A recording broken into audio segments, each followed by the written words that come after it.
आज है 21 मार्च 2024 और आज की जो मोस्ट इम्पॉर्टेंट करंट अफेयर्स है वो हम आपके लिए लेकर आए हैं जो आपके सभी गवर्नमेंट एग्जाम्स के लिए इम्पोर्टेंट हो। हमारा पहला क्वेश्चन कह रहा है कि वर्ल्ड हैप्पीनेस रिपोर्ट 2024 के अनुसार दुनिया का सबसे खुशहाल देश कौन है। इस तरह की रिपोर्ट्स एग्जाम के लिए काफ़ी इंपॉर्टेंट होती हैं और इस तरह से रिपोर्ट्स पूछे जाएंगे।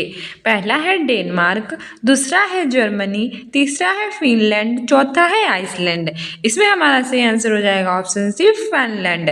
अभी रिसेंटली एक रिपोर्ट आई है जिसका नाम है वर्ल्ड हैप्पीनेस रिपोर्ट यानी कि विश्व खुशहाली रिपोर्ट और इसके अनुसार दुनिया का सबसे खुशहाल देश है फिनलैंड। अब ऐसे याद इसको कर सकते हैं फिन मतलब ऐसे याद कर लो फन मतलब मस्ती, जो बहुत ज़्यादा फन करता है बहुत ज़्यादा खुश रहता है, तो फिन यानी कि फन जो है वो सबसे खुशहाल देश है। ठीक है, जब एग्जाम में आ जाती है तो हम कंफ्यूज हो जाते हैं, सबसे ज़्यादा आइसलैंड फिनलैंड और डेनमार्क में कंफ्यूज होते हैं, तो आप बिल्कुल कंफ्यूज मत होना। खुशहाली की बात आई यानी फन की बात आई है तो आप फन यानी कि फिन ऐसे याद कर सकते हैं। तो सबसे खुशहाल देश है फिनलैंड। रिलेटेड हम कुछ इंपॉर्टेंट चीजें देख लेते हैं जो हमारे एग्जाम्स के लिए इंपॉर्टेंट है। वर्ल्ड हैप्पीनेस रिपोर्ट 2024 के अनुसार यूरोपीय देश जो फिनलैंड है वो दुनिया का सबसे अधिक खुशहाल देश है। फिनलैंड लगातार 7वें साल दुनिया का सबसे खुशहाल देश बना है, यानी कि 2024 में पूछे, 2023 में पूछे, 2022 में पूछे, क्योंकि अभी तो करंट अफेयर पता ही नहीं कितनी पुरानी पूछ लेता है, 2021 में पूछे, तो लगातार 7 सालों से सबसे खुशहाल देश जो है वो फिनलैंड ही है। कितने सालों से? 7 सालों से। वर्ल्ड हैप्पीनेस इंडेक्स में भारत पिछले साल की तरह ही 126वें स्थान पर है और इसमें दो इंपॉर्टेंट चीजें होती हैं जानने के लिए इंडेक्स वाली। पहली होती है कि नंबर 1 पे कौन रहा है, तो वो तो रहा है फिनलैंड की, बहुत ज़्यादा फन करता था। और हमारी इंडिया की रैंक कौन सी रही है, तो हमारी इंडिया की रैंक रही है 126 यानी 126 2024 में, और वहीं 2023 में भी इंडिया की रैंक कितनी रही थी, 126 ही। चलो ये अच्छा रहा, इस बार आपको ज़्यादा याद नहीं करना पड़ेगा। ठीक है, तो आपको बार बार नहीं याद करना पड़ेगा। 2023 और 2024 दोनों में वर्ल्ड हैप्पीनेस रिपोर्ट में इंडिया की रैंक 126 ही रही है और फिनलैंड जो है वो लगातार 7वीं बार टॉप किया है इसने। ठीक है, वहीं भारत का पड़ोसी देश पाकिस्तान 108 पर है। वैसे ये सब ज़्यादा पूछा नहीं जाता, ये पूछेगा कि वर्ल्ड हैप्पीनेस में पहली रैंक किसकी है, फिनलैंड की। इंडिया की कौन सी रैंक है, तो 126 भी है। श्रीलंका 128 पे है और अमेरिका जो है 23वें स्थान पर है। अगला क्वेश्चन कह रहा है कि स्टार्टअप महाकुंभ का आयोजन कहाँ किया जा रहा है। ऑप्शन ए है बेंगलुरु, ऑप्शन बी है मुंबई, ऑप्शन सी है नई दिल्ली, ऑप्शन डी है कोलकाता। बताइए जो स्टार्टअप महाकुंभ है उसका आयोजन कहाँ किया जा रहा है। सही आंसर इसमें हमारा हो जाएगा ऑप्शन सी नई दिल्ली। स्टार्टअप महाकुंभ का आयोजन नई दिल्ली में किया जा रहा है।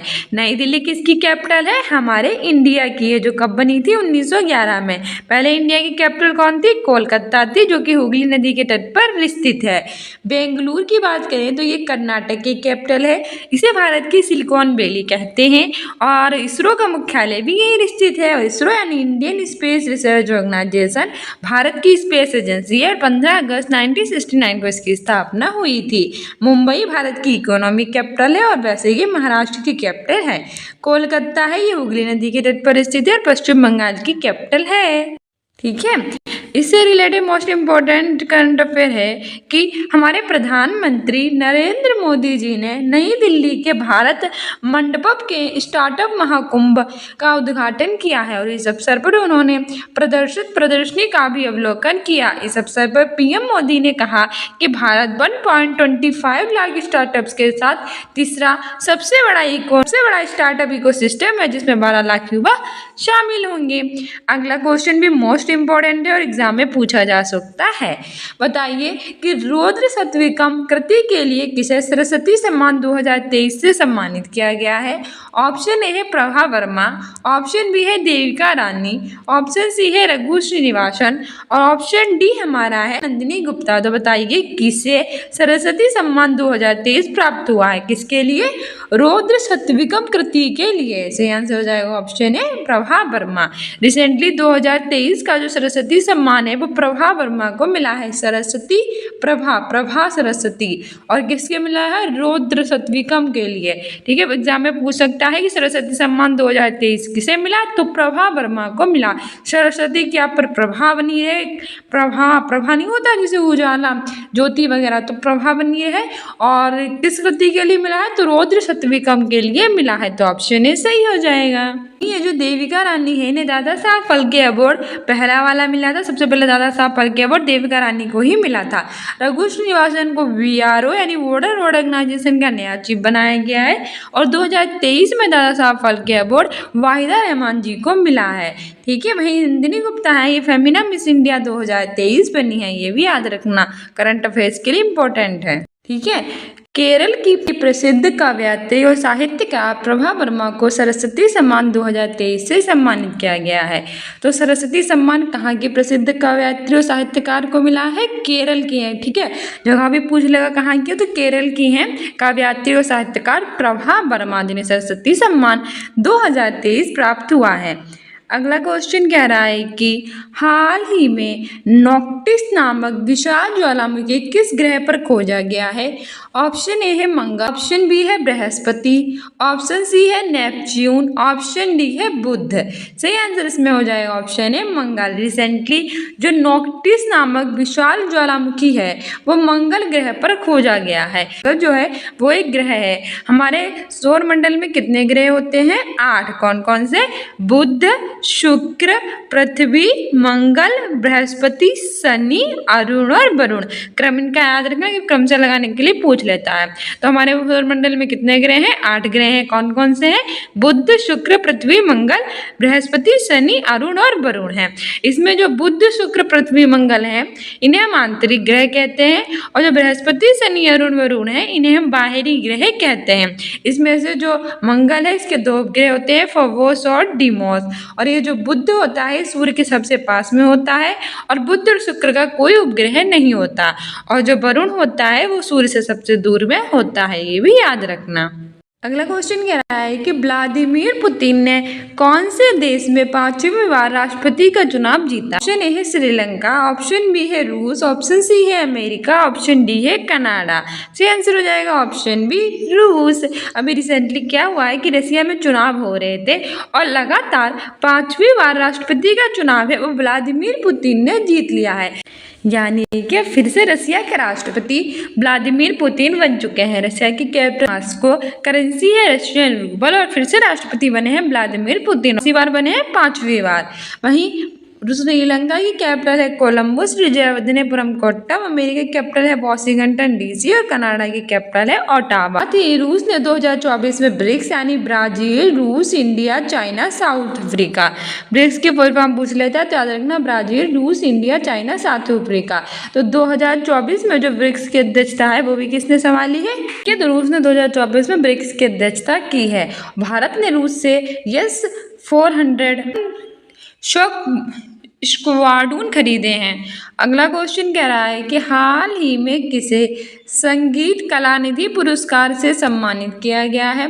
ऑप्शन ए है नीता अंबानी, ऑप्शन बी है पंकज आडवाणी, ऑप्शन सी है TM कृष्णा और ऑप्शन डी है अमिताभ घोष। सही आंसर इसमें हमारा हो जाएगा option C TM Krishna. Recently Sangita Kalanidhi पुरस्कार है वो TM कृष्णा जी को मिला है। ठीक है, वहीं नीदरलैंड के इरास्मस पुरस्कार 2024 से अमिताभ घोष को सम्मानित किया गया है।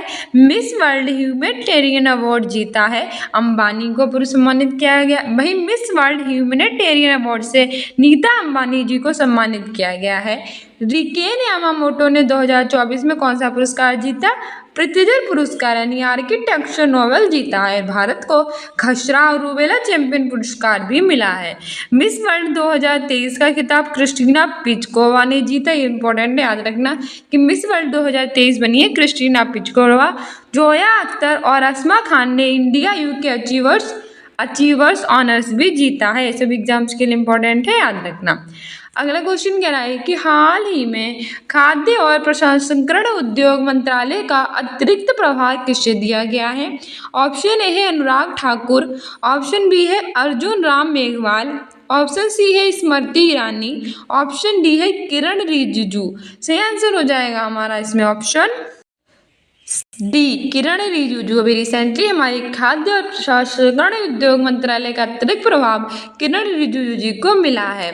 ठीक है, केंद्रीय मंत्रिपरिषद से पशुपति कुमार परास ने इस्तीफा दे दिया है और हमारी केंद्रीय मंत्री किरण रिजिजू को खाद्य और प्रसंस्करण उद्योग मंत्रालय का जो अतिरिक्त यानी और भी अधिक प्रभार सौंपा गया है। राष्ट्रपति हैं द्रौपदी मुर्मू, उन्होंने पृथ्वी और विज्ञान मंत्रालय के अपने मौजूदा पोर्टफोलियो के अलावा रिजिजू को खाद्य प्रसंस्करण उद्योग का संभाला उद्योग मंत्रालय का प्रभार भी दिया है। ठीक है, अगला क्वेश्चन कह रहा है कि हाल ही में तेलंगाना के प्रभावी राज्यपाल के रूप में अतिरिक्त जिम्मेदारी किसे दी गई है? जैसे आप जानते हैं कि हमारी जो तेलंगाना के चीफ मिनिस्टर के उन्होंने इस्तीफा दे दिया था, तो उनके बाद अब अतिरिक्त जिम्मेदारी यहाँ के राज्यपाल की किसको दी गई है?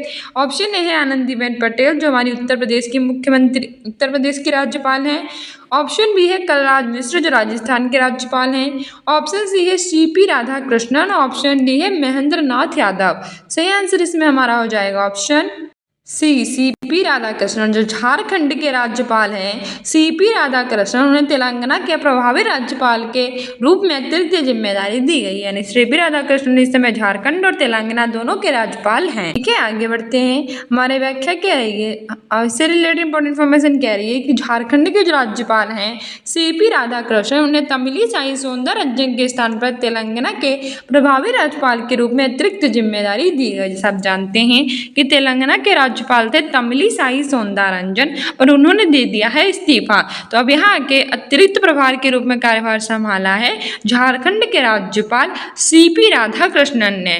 ठीक है, इससे पहले सौंदरराजन ने अपने पद से इस्तीफा दे दिया था, वे पुडुचेरी के उपराज्यपाल की अतिरिक्त जिम्मेदारियां भी संभालेंगे। अगला क्वेश्चन कह रहा है कि हाल ही में पोखरा को किस देश की पर्यटन राजधानी घोषित किया गया है? अभी रिसेंटली हुआ क्या है कि जो पोखरा है उसे किस देश की पर्यटन राजधानी बनाया गया है?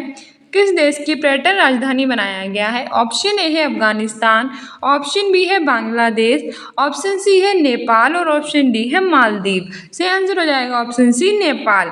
अभी रिसेंटली नेपाल की पर्यटन राजधानी पोखरा को बनाया गया है। नेपाल की कैपिटल है काठमांडू, जहाँ सार्क यानी south Asian association for regional cooperation का मुख्यालय स्थित है। बांग्लादेश की कैपिटल ढाका, करेंसी है टका, प्रधानमंत्री है शेख हसीना जो सबसे लंबे समय तक शासन करने वाली शासिका बन चुकी हैं। अफगानिस्तान की कैपिटल है काबुल, करेंसी है अफगानी, मालदीव की कैपिटल है माले। नेपाल से रिलेटेड इंपॉर्टेंट करंट अफेयर है कि बहुराष्ट्रीय सैन्य अभ्यास जो शांति प्रयास है वो भी नेपाल में शुरू हुआ। नेपाल के जो तमांग समुदाय हैं उन्हें सोनम लोसर के अवसर पर नया साल मनाया। नेपाल अगले 10 वर्षों में क्या करेगा कि भारत को 10,000 मेगावाट बिजली भी निर्यात करेगा। इसके अतिरिक्त आधिकारिक तौर पर जो समलैंगिक विवाह का पंजीकरण करने वाला पहला दक्षिण एशियाई देश है वो भी कौन बना है? नेपाल। ठीक है, अगला क्वेश्चन कह रहा है कि रूस में भारत के नए राजदूत के रूप में किसे नियुक्त किया गया है? ऑप्शन ए है विनय कुमार, ऑप्शन बी है परसोत्तम रुपाला, ऑप्शन सी है अजय नागर, ऑप्शन डी है आर.के. अग्रवाल। सही आंसर हो जाएगा इसमें हमारा ऑप्शन है विनय कुमार। अभी रिसेंटली रूस में भारत के नए राजदूत के रूप में विनय कुमार जी को नियुक्त किया गया है। रूस की कैपिटल है मॉस्को, करेंसी है रशियन रूबल और 5वीं बार राष्ट्रपति बन चुके हैं इसके व्लादिमीर पुतिन। ठीक है, और भारत की कैपिटल है न्यू दिल्ली, करेंसी है यहाँ की रुपया, प्रधानमंत्री है नरेंद्र मोदी, राष्ट्रपति हैं यहाँ की श्रीमती द्रौपदी मुर्मू। तो भारत के नए राजदूत अब रशिया में बने हैं विनय कुमार। ठीक है, एग्जाम्स के लिए इंपॉर्टेंट है, याद रखना। इससे रिलेटेड इंपॉर्टेंट इन्फॉर्मेशन कह रही है कि जो विदेश मंत्रालय ने देश के वरिष्ठ राजनयिक विनय कुमार को रूस में भारत का अगला राजदूत नियुक्त किया है और विनय कुमार वर्तमान में म्यांमार में भारत के राजदूत के पद पर कार्यरत है।